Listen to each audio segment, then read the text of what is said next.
Olá, rapaziada! A dica de hoje é sobre a classificação dos atos administrativos, mas quanto à liberdade de escolha do agente. E se tratando de liberdade de escolha do agente, o ato ele pode ser vinculado ou ele pode ser discricionário. Mas existe uma convergência crucial entre esses dois atos. É que ambos precisam estar amparados por uma lei. Porque o agente público ele não pode agir ao seu bel prazer. Ele só pode fazer aquilo que está permitido por lei. E se tratando de ato vinculado, o ato vinculado não dá liberdade de decisão para fazer apreciações subjetivas a respeito daquele ato. A própria lei, ela é objetiva, ela é clara, ou seja, a lei vai dizer ao agente público em determinadas situações para fazer exatamente daquela forma, ou seja, a própria lei vai dizer: faça assim, deve ser assim, é obrigatório que seja assim. Isso se tratando de ato vinculado, a lei vai dizer especificamente como o agente público ele deve agir. Ou seja, os elementos competência, finalidade, forma, motivo e objeto,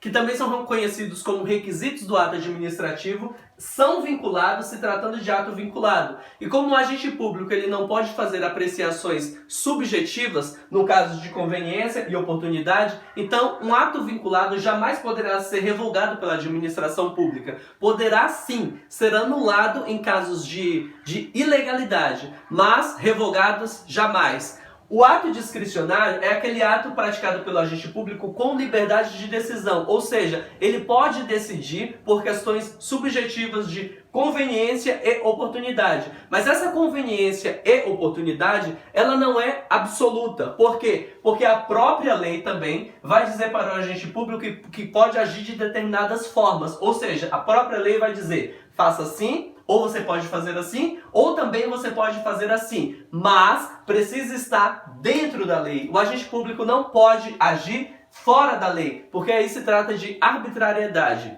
E os elementos competência, finalidade e forma, se tratando de ato discricionário, também será vinculado como nos atos vinculados, mas o motivo e o objeto é discricionário, tá?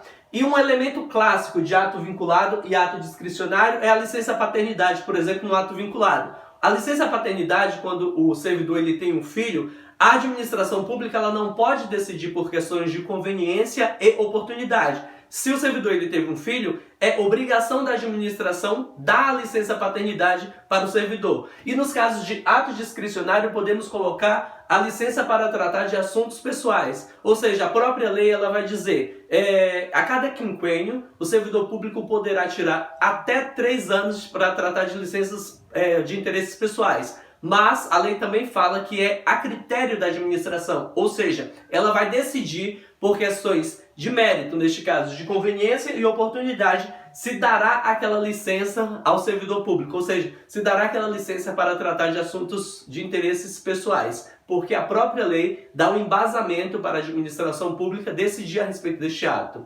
Meus caros, esta é a dica de hoje. Se vocês gostaram, marque um amigo aqui embaixo para assistir e não deixe de dar um like.